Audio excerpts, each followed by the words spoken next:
Tuhannya wong Jawa kok Sang Hyang Toyo. Di Islam juga sama. Sang Hyang Toyo itu maksudnya sesuatu yang tidak bisa dikoyong. Jadi otak kita nggak nembus. Otak pikiran makhluk nggak nembus. Makanya disebutnya Sang Hyang Toyo, Sang Hyang yang tidak bisa dikoyong. Jadi koyong apa Tuhan enggak ada. Otak kita nggak nyampe.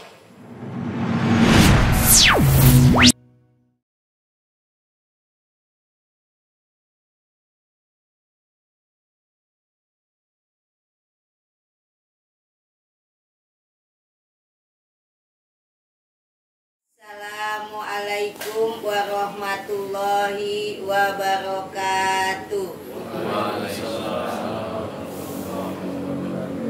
Rahayu sagung dumadi. Alhamdulillah kita berkumpul di sini untuk melakukan tirakat atau mendekatkan diri kepada Allah Subhanahu wa Ta'ala melalui tirakat atau memahami diri.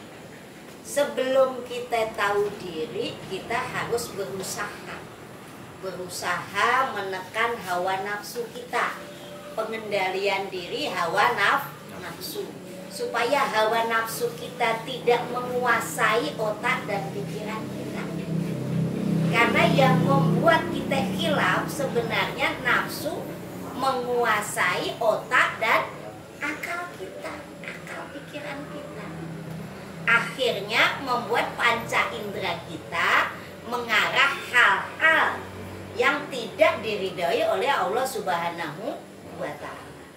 Walaupun secara umum di Lauhil Mahfuz di sana catatan sejarah kehidupan kita sudah ada.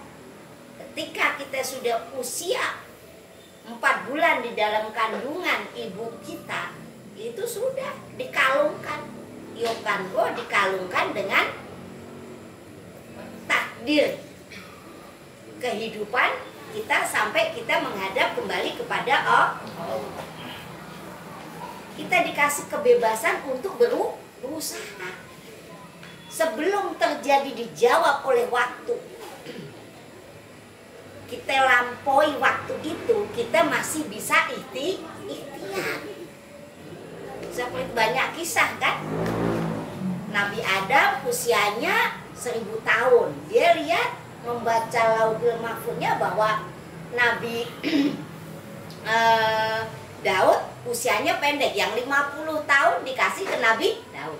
Tapi ketika sudah masanya habis 950 tahun, malaikat Israel datang nggak mau nego. Nah, jadi sampai akhir zaman nego-nego seperti itu masih ada. Dan banyak hal para wali-waliullah itu dan para nabi dan rasul itu banyak kisah yang memang takdirnya mestinya harus begini, karena ikhtiar sungguh-sungguh dengan izin Allah jadi dirubah. Tadinya dalam kesulitan, dalam penderitaan, dalam banyak hal yang menurut logikanya sangat memenuhi hajat-hajat penderitaan yang sangat luar biasa, yang sulit itu terangkat, dan sangat mudahnya dengan izin Allah, dengan mendekatkan diri kepada Allah. Ibaratnya kalau orang Jawa dengan bertapa, bersemedi, menahan diri dari segala hal hiruk pikuknya kehidupan dunia. Kita mengkhususkan bermeditasi khusus untuk melihat ke dalam siapa diri kita dan bagaimana nanti diri kita, posisi apa dan bagaimana diri kita itu nanti selanjutnya. Maka dari itu, dengan kehadiran di sini, bulat tekad untuk merubah nasib, untuk merubah kondisi sesuai dengan hajat tujuan masing-masing. Dan saya harapkan yang pada nulis proposal di kertas, jangan pernah cuman poinnya dunia, tapi harus ada akhirat. Yang belum ada akhiratnya tulis. Jadi dunia sampai akhirat. Nanti kenapa ditulis itu? Nanti ditumpuk, dikasihkan ke ibu. Nanti setelah pulang, sudah mau selesai, setelah habis syahadat jiwa, baru kita bagikan, kalian ambil kembali. Nanti yang sudah terjawab apa? Yang mana? Yang bagaimana? Itu bisa buat evaluasi. Dan bagaimana kalian nanti menentukan sikap selanjutnya dengan hasil daripada request kalian, proposal kalian kepada Allah Subhanahu. Apakah bisa itu? Kenapa tidak kita requestnya sama Allah? Bukan sama makhluk. Kalau yang sudah saya alami bagaimana seperti ini, kita benar-benar nempel kepada Allah, disuruh maksiat kita nggak mau karena ini Allah tidak ridho dengan kayak begini. Kita suruh makan yang tidak halal, kita tidak mau, kita walaupun apa adanya harus yang halal. Contoh kita kalau mengaku Islam yaitu Nabi Muhammad SAW. Kalau ngikutin agama yang lain, keyakinan yang lain, semua syarat dengan akhlakul karimah, budi pekerti yang baik. Apalagi wong Jawa. Wong Jawa itu budi pekerti sangat luhur. Makanya disebutnya Jawa. Jawa itu bukan pulau Jawa, tapi Jawa itu tahu budi pekerti luhur. Makanya kalau anak bandel bocah ora Jawa, karena nggak mudeng, nggak paham. Seperti jadi Jawa itu bukan pulau Jawanya. Jawa itu paham. Orang kok nggak paham, orang kok nggak ngerti. Nggak ngerti dengan apa? Dengan akhlakul karimah, dengan budi pekerti luhur. Itu disebutnya Jawa. Menaruh tempat sesuatu pada tempatnya itu disebutnya Jawa. Enggak nih, jadi arti Jawa. Jadi Jawa itu kenapa kalau Tuhannya wong Jawa kok Sang Hyang Toyo? Di Islam juga sama. Sang Hyang Toyo itu maksudnya sesuatu yang tidak bisa dikoyong-koyong. Jadi otak kita nggak nembus. Otak pikiran makhluk nggak nembus. Makanya disebutnya Sang Hyang Toyo, Sang Hyang yang tidak bisa dikoyong-koyong. Jadi koyong-koyong Tuhan itu nggak ada. Otak kita nggak nyampe. Jadi kalau jawab bisa langsung pasti, langsung jelas karena itu semua saya pakai semua. Bagaimana cara Sang Hyang Toyo, kekuatan yang dahsyat yang tidak otak kita nggak nyampe tadi bisa benar-benar bersama kita bagian daripada kekuatan yang dahsyat itu. Elemen alam semesta ini mendukung untuk terbentuknya sesuatu yang spektakuler, yang indah, untuk selaku mengikuti awal asalnya kejadian kita. Kan kita dijadikan insan, manusia itu untuk menjadi khalifah. Jadi kita itu hebat, kita itu mulia, kita itu istimewa dibanding dengan makhluk yang lain. Makanya kalau kalian menghinakan diri kalian, memakai panca indera ini, jasad ini dengan yang hina, sayang. Kalau kita ditakdirkan menjadi hina dina, itu belum finish. Kalau kita masih ada jasad di badan, otak kita masih waras, nyawa kita ada di badan, otak kita masih waras, masih ada jalan itu masuk bertapa ini. Orang pengen wahyu nggak ada langsung jatuh ceplok, itu nggak ada. Pasti ada bertapanya dulu, ada tirakatnya dulu. tirakat. Bolak-balik ke Gua Hiro. Ayo siapa yang nggak pakai tirakat? Wali-wali kita aja ada nggak yang nggak pakai tirakat? Semuanya tirakat. Jadi kita dengan puasa ini, nah kan orang katanya makanannya kopi, lainnya itu bukan. Makanannya akhlakul karimah kita. Apa dengan puasa kita tidak ngikutin hawa nafsu semaunya sendiri. Jadi ditekan. Nggak ada. Kalian selain lapar itu nggak bisa ditekan hawa nafsu. Mau kalian kasih kedinginan dibakar ini nggak bisa. Tekan. Elehnya, lemahnya nafsu itu dengan lapar. Karena kalau kita lapar itu untuk bergairah dalam hal-hal yang negatif itu kecil. Itu seperti itu maknanya. Dengan bisa pengendalian nafsu berarti insting, intuisi, ilham nanti lebih peka, lebih bisa kita rasakan.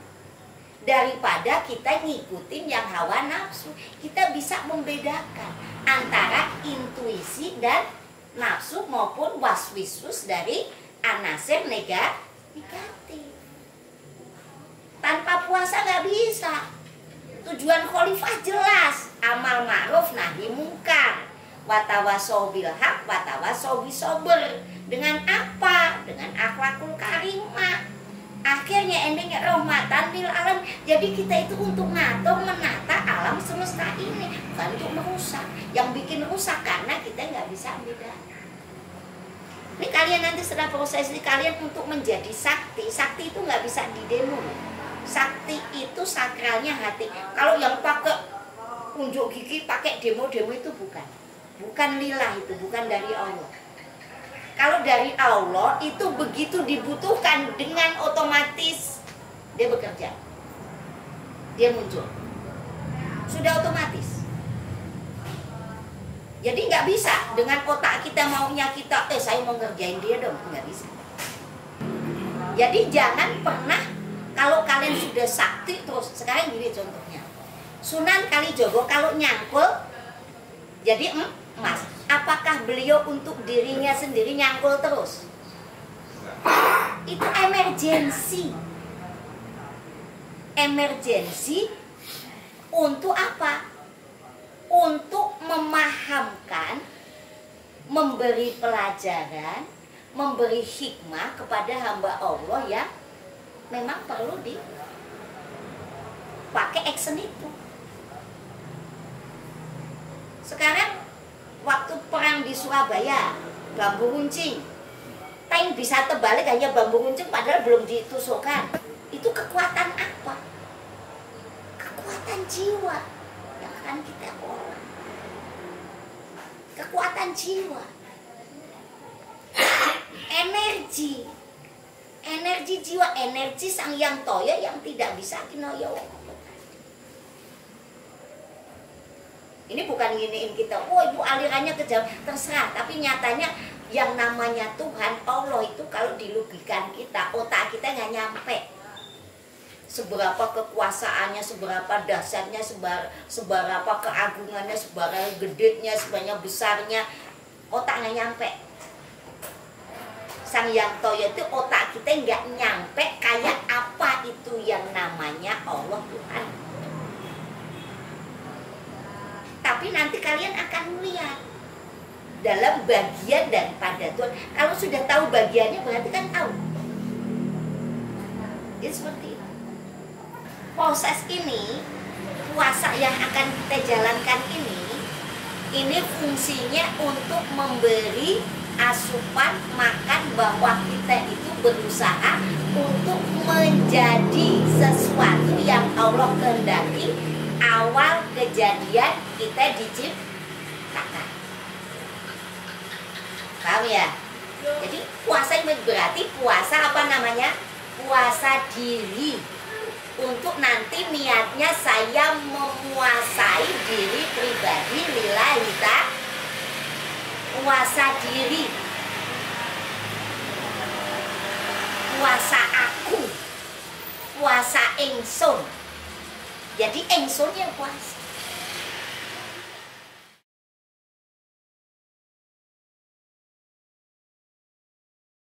Habis nanti mandi berarti kita secara jasmani rohani kita sudah dibersihkan. Karena mandi jasad kita pakai air dengan bunga supaya kita harum. Dan mungkin nanti ada wewangian, itu hal-hal yang wajar. Ibu mau pakai sabun nggak ada masalah, itu no problem. Asal simbolis saja monggo. Yang penting seluruh badan harus kesiram kena air. Karena wajibnya mandi besar seluruh tubuh, tidak ada yang tidak terkena air, itu fungsinya. Nah setelah itu nanti kita ritual kita puasa. Tadi sudah dijelaskan bahwa kita niatnya puasa untuk puasa di diri, muasai ingsun ingin innalillahi wa inna ilaihi rajiun, asal dari Allah kembali kepada Allah. Ini kita sedang bertorekot nih, kita sedang perjalanan menuju ma'rifat hakikat kalau dalam Islam. Kalau kita ya balik aja sama Allah gitu. Kita dari Allah balik ke Allah. Kalau wong Jawa kan saklek. Asale kok Gusti Allah ya balik ke Gusti Allah wis ngono wae. Wong sing jemput sapa ora kenal karo malaikat Israel, kenale Gusti Allah ya wis karo Gusti Allah. Gitu aja udah. Intinya gitu. Tapi kalau di taklid Islam kan seperti yang kita nukilkan tadi. Itu seperti itu. Jadi setelah kita rapi, kita muasai kita untuk menuju ke hakikat makrifat. Jadi yang akan tuju kita itu hakikat makrifat atau innalillahi wa inna ilaihi rajiun. Jadi nggak kemana-mana, nggak harus reinkarnasi, kan udah kita bahas kan kematian model apa, macam apa, itu semuanya ada kan. Mau jasad mau utuh mau enggak. Kalau kita ini insya Allah yang penting kalian istiqomah mempertahankan akhlakul karimahnya tadi, Jowonya tadi. Jadi tahu Jowo, tahu budi pekerti luhur.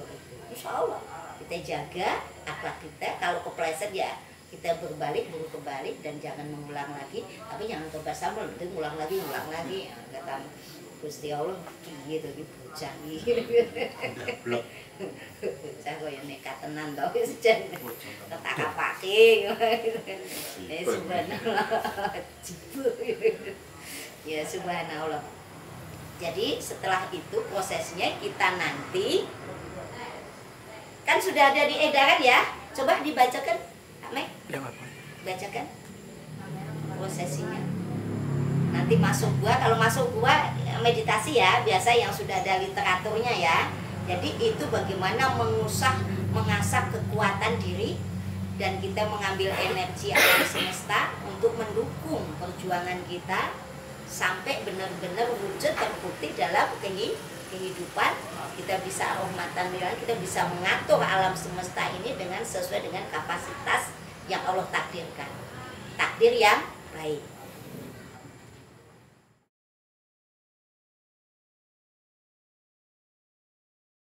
Siram zaman membersihkan kotoran lahir batin untuk mencapai tujuan